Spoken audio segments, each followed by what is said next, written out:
what it means. Always do it on my own, so I gotta get through it. And the only thing I know is to love what I'm doing. Never give up, never slow, till I finally prove it. Never listen to the no's, I just wanna keep moving. Yeah, I put out all this art, it's my only medicine. Yeah, everything I do, I'm just being genuine. Yeah, I'm sick of being screwed, feel my own adrenaline. Yeah, I do just what I do, and I hope you let me in, yeah.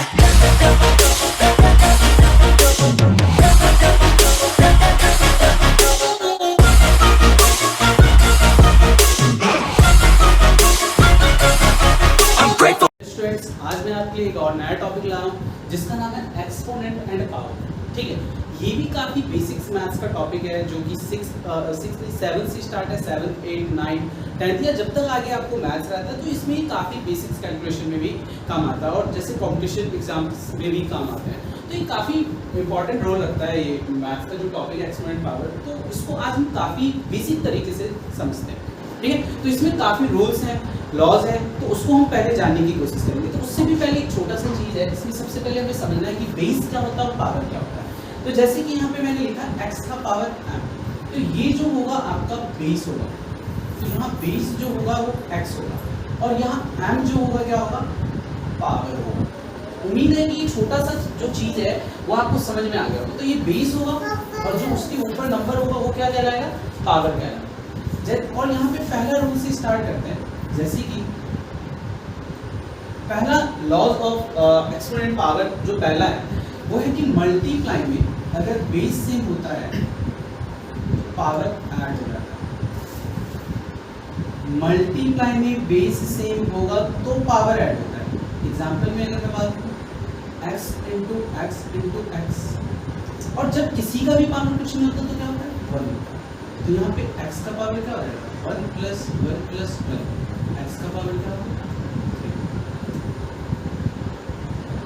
जैसे कि 2 का power यहाँ x है, into में 2 का power 3, तो यहाँ पे भी बेस से में मल्टीप्लाई में तो पावर जुड़ जाएगा, 2 का पावर x प्लस 3। x का पावर यहाँ a माइनस बी, इंटू में x का power b minus C, into में x का power c minus D. Base से में मल्टीप्लाई में तो पावर जुड़ जाएगा, a माइनस बी प्लस में b माइनस सी प्लस में c minus D. Plus A minus A cancel हो जाएगा, minus B plus B cancel हो जाएगा, माइनस सी प्लस सी कैंसिल हो जाएगा। क्या हुआ, x का पावर 0। जब कभी भी किसी का भी पावर 0 उसकी वैल्यू क्या हो, 1। तो ये छोटा सा चीज़ आपको याद रखना है, जब भी किसी का भी पावर 0 हो उसकी वैल्यू क्या होगी, 1। बट 0 का power 0 is not equal to undefined. तो ये छोटा सा कॉन्सेप्ट आपको ये लर्न भी रखना है कि जब किसी का भी पावर 0 उसकी वैल्यू 1 होगी, बट 0 का पावर 0 याद रखना 1 नहीं होगा। तो ये आपको 3 क्वेश्चंस मैंने इस पे समझाया और मैं एक क्वेश्चन और समझा देता हूँ ताकि और कॉन्सेप्ट आपका अच्छा हो जाए। जैसे यहाँ पे x का पावर यहाँ पे 2/3 है, इंटू में x का पावर 4/5 है, इंटू में x का पावर 1/2। सेम यहाँ पे बेस से में मल्टीप्लाई में तो पावर ऐड हो जाएगा, x का पावर 2/3 प्लस में 4/1 प्लस में यहाँ पे 1/2। तो यहाँ पे क्या हो जाएगा, फ्रैक्शन ऐड हो गया। तो पावर कभी 20 के ऊपर होता है तो पावर को हम पावर की तरह लगना चाहिए। तो 3, 5, 2 का एलसीएम जो होगा यहाँ पे 13 होगा। तो 3 के टेबल में 30 10 टाइम्स में आएगा तो 2 टाइम्स 20 हो जाएगा। 5 के टेबल में 36 टाइम्स में आ जाएगा तो 4 6 20 होगा। 2 के टेबल में 13 टाइम्स में आता है तो 1 2 में 15 x का पावर क्या हो जाएगा, अब इसको ऐड करेंगे तो 4 5 9 हो जाएगा यहाँ पे, 2 2 4 1 5 59/30। तो मतलब x का पावर 59/30 हो जाएगा। तो this is your final answer. तो उम्मीद है मैंने एक रूल पे, मैंने जैसे कि पहला रूल बताया कि x का पावर m इंटू x का पावर m जो होगा, x का पावर m प्लस n होगा, मतलब मल्टीप्लाई में बेस से होगा तो पावर ऐड हो जाएगा। तो उम्मीद है कि ये पहला लॉ पे आपको अच्छे से समझ में आ गया होगा। अब सेकेंड लॉ की बात करेंगे।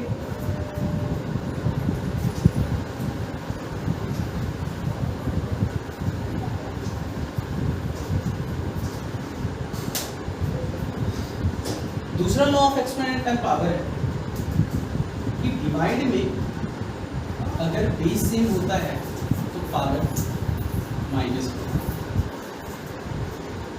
डिवाइड में अगर बेस सेम होगा तो पावर माइनस होगा। या इसी को आप ऐसे भी लिख सकते हो, x का पावर n अपॉन में x का power n is equal to x का पावर n माइनस n। दोनों का ही मतलब सेम है। बस आपको ये याद रखना है कि डिवाइड में अगर बेस सेम है तो पावर माइनस n। जैसे y का पावर 3 डिवाइड में y, तो क्या होगा, यहाँ पे डिवाइड में बेस सेम है तो पावर क्या हो जाएगा, माइनस हो जाएगा। y का पावर 3 माइनस 1, y का पावर क्या हो जाएगा, 2 हो जाएगा। सर यहाँ पे मैंने n डाल दिया, ठीक है। तो यहाँ पे डिवाइड में बेस सेम है तो पावर यहाँ पे m है और यहाँ n है तो पावर माइनस है। मैंने गलती से वहाँ m लिख दिया। तो सेम यहाँ पे भी और कॉन्सेप्ट देते हैं। जैसे एक और चीज मैं यहाँ बताना चाहूँगा, जैसे किसी भी नंबर को अगर हम सेम नंबर को सेम नंबर से डिवाइड देते हैं तो 1 क्यों आता है, बट याद रखना 0 को 0 से डिवाइड करने पे नॉट इक्वल टू 1, वो अनडिफाइंड हो जाता है। बाकी जैसे मान लो मैंने बोला कि 7 को 7 से डिवाइड देना तो 1 क्यों आया, तो यहाँ पे भी इसी रूल से प्रूव हो जाएगा। जैसे यहाँ पे कुछ नहीं है पावर में, यहाँ पे भी कुछ पावर नहीं है, तो डिवाइड में बेस में तो पावर क्या हो जाएगा, माइनस हो जाएगा। तो 7 का पावर 0 हो जाएगा और जब किसी का भी पावर 0 उसकी वैल्यू क्या हो जाएगी, 1 हो जाएगी। y का पावर 3 डिवाइड में y का पावर माइनस 2, सेम यहाँ पे क्या होगा, तो डिवाइड में बेस सेम है तो पावर को क्या करेंगे, माइनस।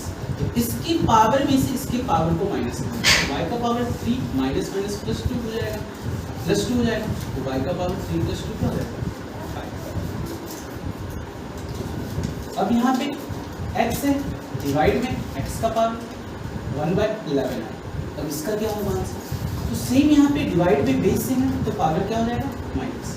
तो यहाँ पे जो बेस है वही आएगा। अब जरूरी कि बेस x ही होगा, आप चलो यहाँ पे x की जगह 2 कर लो, कोई फर्क नहीं पड़ता, बेस लेकिन सेम होगा डिवाइड में, तब पावर को क्या करेंगे, माइनस। तो यहाँ पे क्या हो जाएगा, 2 का पावर 1 माइनस में 1/11, 2 का पावर 111 का एलसीएम 11 होगा, 1 के टेबल में 11 टाइम्स में आएगा तो 11 हो जाए 11, माइनस में 11 के टेबल में 11 के टेबल में 11 1 टाइम्स में आता है तो यहाँ पे 1 हो जाए। 2 का पावर यहाँ पे कितना हो, 10/11। तो उम्मीद है सभी स्टूडेंट्स को सेकंड लॉ भी समझ में आ गया होगा एक्सपोनेंट पावर का। लॉज ऑफ एक्सपोनेंट पावर का सेकंड है, तो पहला लॉ तो मैंने पढ़ा है कि मल्टीप्लाई में बेस सेम होता है तो पावर ऐड हो जाता है, डिवाइड में बेस सेम होगा तो पावर माइनस होता है। अब थर्ड लॉ की बात करें, जब भी पावर अंदर बाहर होगा पावर का क्या हो जाएगा, मल्टीप्लाई। जैसे कि x का पावर 2 फिर पावर 3, पावर अंदर बाहर है पावर का क्या हो जाए, मल्टीप्लाई। x का पावर 2 × 3 क्या हो जाए, 6। एक और क्वेश्चन देख लेते हैं, a का पावर 2 है फिर यहाँ पे पावर 5 है, देन पावर यहाँ पे 3 है, मतलब अंदर बाहर कितना भी पावर कोई फर्क नहीं पड़ता। तो जितनी भी पावर है जो बेस है वो बेस आ जाएगा, यहाँ अगर a है तो a आएगा, और जो पावर है सभी पावर का यहाँ मल्टीप्लाई हो जाएगा। तो यहाँ पे क्या हो जाएगा, a का पावर 2 × 5 = 10, 10 × 30। उम्मीद है सभी स्टूडेंट्स को एक अच्छे से समझ में आएगा। जैसे y का पावर 1/11 121 2/3। सेम क्या है, जो बेस है वो आएगा, तो जो पावर है सभी पावर का क्या हो जाएगा, मल्टीप्लाई। तो 11 के टेबल में 121 11 टाइम्स में आएगा। अब y इक्वल टू क्या होगा, 11 × 2 = 22 अपॉन। एक और क्वेश्चन देख लेते हैं, x का पावर 2 है फिर 0 फिर यहाँ पे 51। तो यहाँ पे क्या होगा, अंदर बाहर पावर है तो सभी पावर का क्या हो जाएगा, मल्टीप्लाई हो जाएगा। तो जब भी कभी भी किसी भी नंबर को 0 से अगर मल्टीप्लाई करेंगे तो 0 हो जाएगा, जब कभी भी किसी का भी पावर 0 तो उसकी वैल्यू क्या हो जाएगी, 1। तो बहुत इजी वे में बताया आपको यहाँ पे exponent laws of exponent power का थर्ड लॉ भी।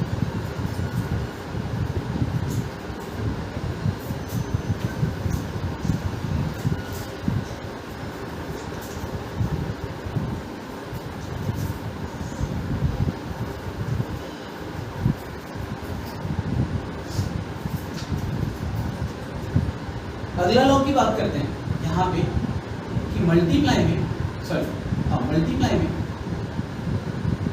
पावर सेम होगा बट बेस अलग होगा। उस केस में आपका क्या होगा, बेस का मल्टीप्लाई हो जाएगा और पावर ऐसे ही आ जाएगा।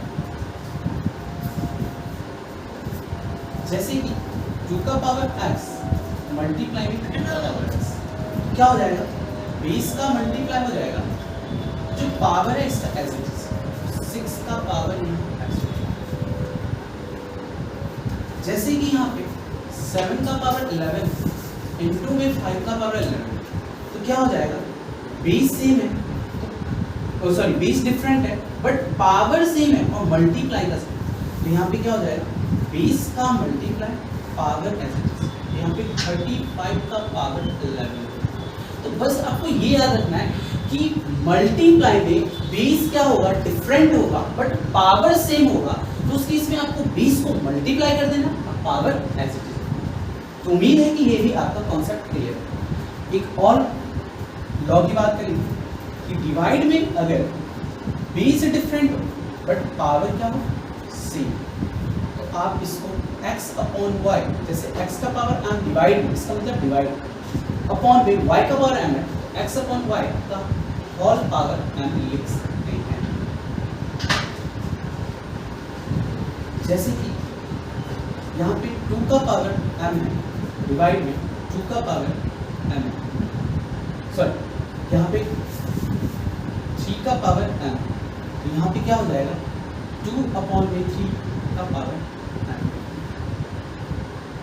जैसे कि एक और कॉन्सेप्ट, जैसे कि यहाँ पे 7 का पावर 3 अपॉन में 2 का पावर 3 है, तो आप इसको क्या लिखेंगे, 7 अपॉन में 2 का होल पावर 3।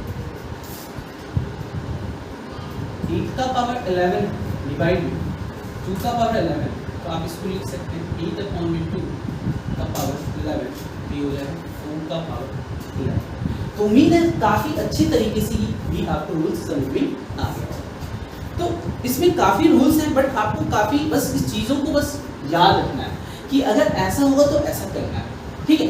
तो काफ़ी आपको बस इसको चीज़ों को आपको रूल्स आपको लर्न होने चाहिए, बाकी आपका कॉन्सेप्ट क्लियर होना चाहिए। तो ये काफ़ी इजी चैप्टर है, काफ़ी इम्पोर्टेंट भी है।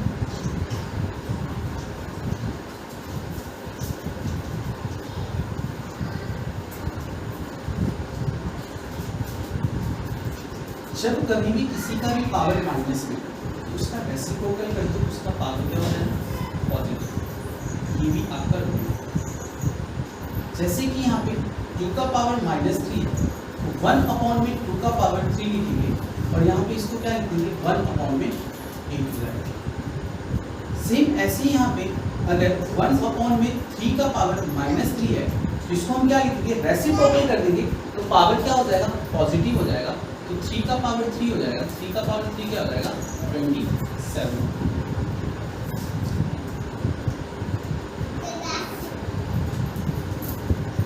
x अपॉन में y का पावर -n होल का पावर नेगेटिव, इसको पूरे को रेसिप्रोकल कर दो, y अपॉन x का पावर n। अब इसका क्या होगा, जैसे कि 2 अपॉन में 3 का पावर -2, तो इसको आप पूरी तरीके से क्या कर दो, होल का पावर माइनस है, -2 है, तो सिंपल सी बात है आप इसको रेसिप्रोकल कर दो, 3 अपॉन में 2 तो -2 है तो पावर 2। अब ये दोनों के लिए पावर, ये 3 का पावर 2 भी हो जाएगा, ये 2 का पावर 2, तो यहाँ पे 3 का स्क्वायर 9 हो जाएगा और 2 का पावर 2 क्या हो जाएगा, 4। तो उम्मीद है काफ़ी अच्छे से इस सभी को समझ में आ रहा होगा। और यहाँ पे ये रूल आपको याद रखना है, ये रूल मैंने नहीं पढ़ा है तो अभी मैं यहाँ बता देता हूँ चीज़ को अच्छे से। जब डिवाइड में, ये मैंने एक्सप्लेन कर दिया था ये चीज़ कि x का पावर m अपॉन में y का पावर m है और x का पावर y का पावर, अगर ऐसा है तो आप इसको ऐसा लिख सकते हैं। हाँ मैंने एक्सप्लेन कर दिया, इससे पहले मैंने एक्सप्लेन किया था, तो उम्मीद है कि काफ़ी अच्छे से समझ में आ रहा होगा। बाकी और क्वेश्चंस देखते हैं इसके। जैसे कि यहाँ पे 3 है अपॉन में 2 का पावर -2, अब इसको कैसे करेंगे सर, तो अब यहाँ रेसिप्रोकल एकदम से नहीं कर देंगे कि 3 को नीचे लिख देंगे और 2 का पावर -2 ऊपर जाके पॉजिटिव। हाँ वो तो ठीक है, 2 का पावर -2 ऊपर जाके 2 का पावर 2 हो जाए, बट 3 का पावर यहाँ 1 है, ये पहले से यहाँ पॉजिटिव, तो इसको नीचे लाएंगे तो पावर नेगेटिव हो जाएगा। तो इस केस में क्या करेंगे, 3 इंटू में 1 अपॉन में 2 का पावर -2, इसको मैं रफ कर सकता हूँ।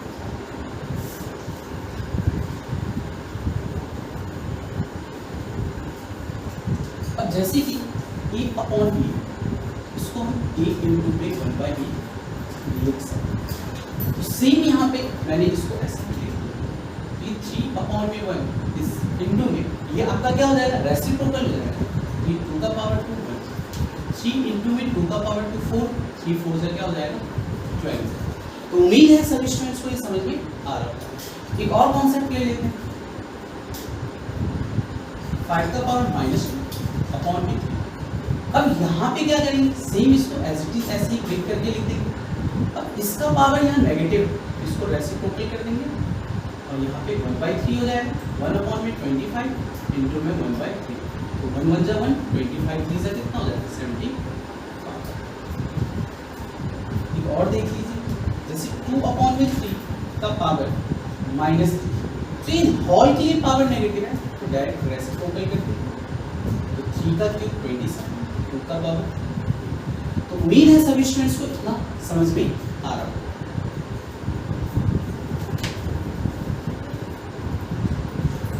एक्सपोनेंट पावर के अभी हमने काफी रूल्स डिस्कशन किए हैं और इसमें एक दो केस और बच रहा है, तो उसको भी हम काफी अच्छे से कवर करेंगे, ठीक है।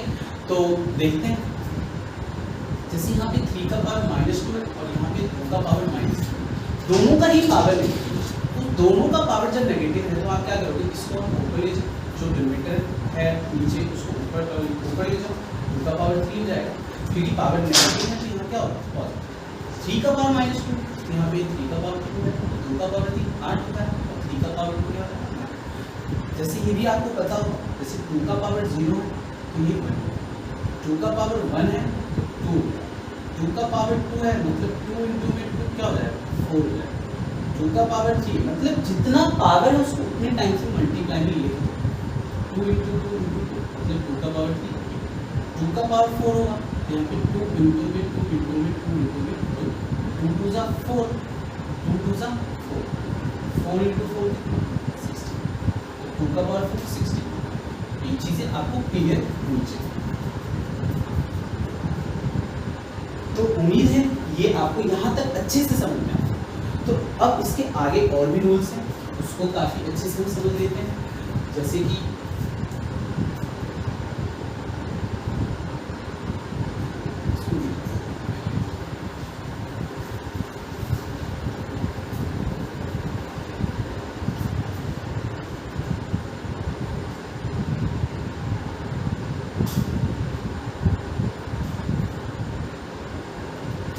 ये आपका जो होता है ये आपका सर्च फॉर्म, सर्च फॉर्म इसको कहते हैं करनी, हिंदी में कहते हैं इसको करनी।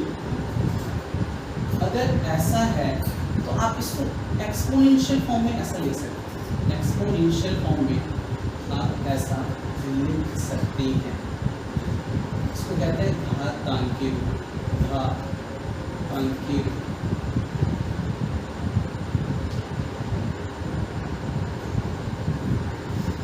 जैसे कि यहाँ पे 3 और यहाँ पे 2, आप इसको 2 का पावर 1/3 लिख सकते हैं। जैसे यहाँ पे ये चीज़ यहाँ होना चाहिए, इस पे होना चाहिए, ये 5 है, तो यहाँ पे आप इसको x का पावर 1/5 लिख सकते हैं। उम्मीद है कि सभी स्टूडेंट्स को यहाँ तक समझ में आ गया होगा। ये भी रूल्स है तो आपको इसको लर्न करना है।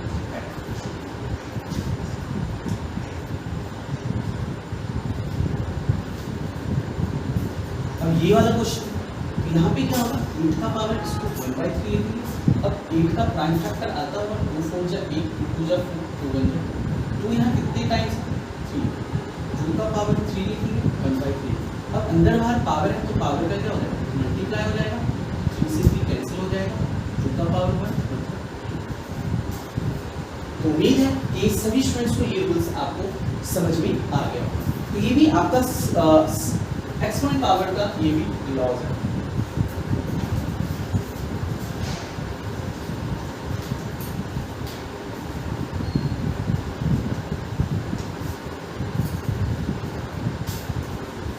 अब इसमें 2 रूल्स और आपको सीखना है। x का power m is equal x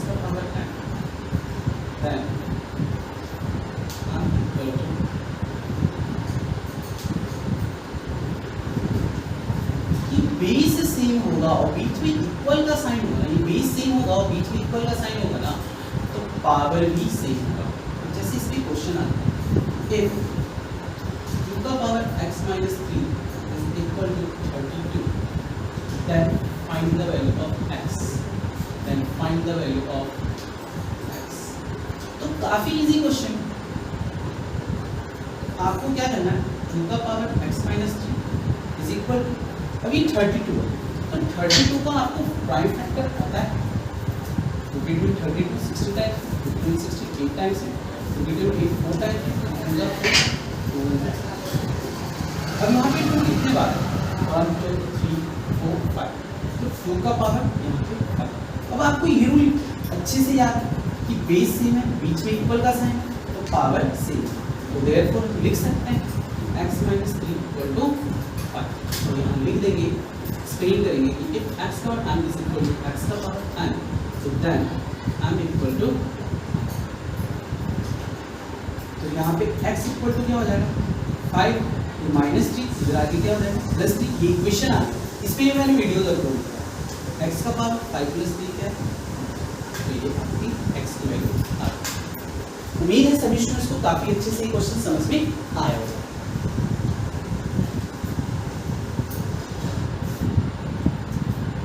और क्वेश्चन देख लेते हैं, if 3 का power 3x minus 8 is equal to 1, then x की वैल्यू क्या है। सेम यहाँ पे क्या होगा, 3 का power x minus 8 is equal to, इस 1 की जगह आप क्या लिख सकते हैं, 3 का पावर 0, क्योंकि किसी का भी पावर 0 हो उसकी वैल्यू क्या होती है 1। ये आपने अच्छे से पढ़ा।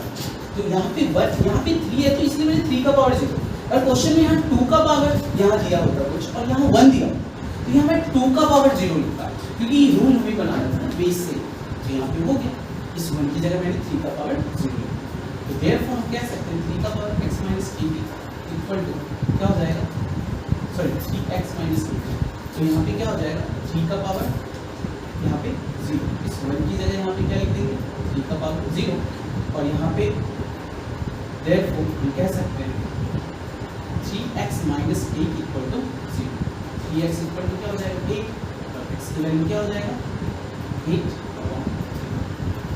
उम्मीद है काफी स्टूडेंट्स को, सभी स्टूडेंट्स को समझ में आ गया होगा, काफी इजी है। बस एक लास्ट रूल है, उस चीज को भी हम कवर कर लेते हैं ताकि आपका कॉन्सेप्ट काफी अच्छा हो। इसी के नीचे ही मैं रूल बता देता हूँ, if x का power m is equal to y का power, then x equal to, इसमें ये बताया कि अगर बेस अलग हो, बेस मतलब सॉरी बेस अलग है, बीच में इक्वल का साइन हो और पावर सेम होगा, तो बेस भी सेम होगा। पावर सेम हो, बीच में इक्वल का साइन है, तो गारंटी है कि बेस भी सेम।